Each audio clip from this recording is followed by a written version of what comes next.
সিলেট বিভাগের সুরমা নদী, কুশিয়ারা নদীতে ও মার্কলি পয়েন্টে সতর্ক সীমার ওপর দিয়ে প্রবাহিত হচ্ছে বন্যার পানি। এতে নদী সংলগ্ন নিম্নাঞ্চলে বন্যা পরিস্থিতির সৃষ্টি হয়েছে। অন্যদিকে তিস্তা নদীর পানি কমলেও নিম্নাঞ্চলে পানি বাড়ছে। ডালিয়া ব্যারেজ পয়েন্টে বর্তমানে পানি বিপদসীমার 13 সেন্টিমিটার নিচ দিয়ে প্রবাহিত হচ্ছে। তবে পানি ওঠানামার কারণে নদীর দুই তীরের বিভিন্ন এলাকায় ভাঙন দেখা দিয়েছে। এতে ফসলি জমি ও বসতভিটা ক্ষতিগ্রস্ত হচ্ছে।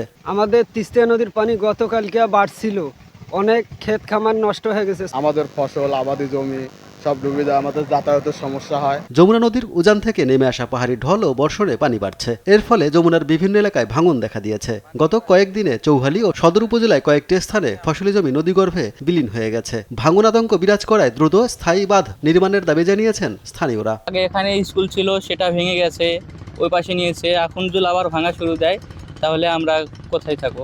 বহু জমি জমা ছিল, ভালো জমি জমা ছিল, অন্যদিকে নেত্রকোনায় নদ নদীর পানি বাড়া কমার প্রবণতা থাকলেও এখন পর্যন্ত বড় ধরনের বন্যা পরিস্থিতি সৃষ্টি হয়নি। এই বাড়ে এই কমে, আবার যদি ইন্ডিয়া যদি পানি বৃষ্টি হয় তাহলে আমরা ইন্ডিয়া হানি বাড়ে। সুনামগঞ্জের পাহাড়ি ঢল ও বৃষ্টিপাতে গত 24 ঘন্টায় নদ নদীর পানি 3 সেন্টিমিটার পর্যন্ত বৃদ্ধি পেয়েছে। সম্ভাব্য বন্যা পরিস্থিতির মোকাবিলায় সব ধরনের প্রস্তুতি নেওয়া হয়েছে বলে জানিয়েছে জেলা প্রশাসন। আমরা যত প্রস্তুতি নেওয়া যায় সব প্রস্তুতি আসলে নেওয়া হয়েছে।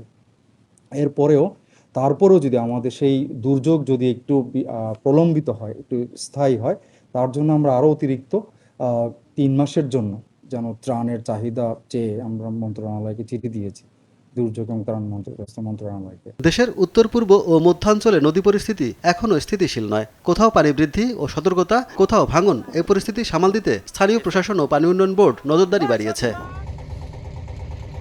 সুব্রত গাইন, নিউজ ডেস্ক, দেশ টিভি।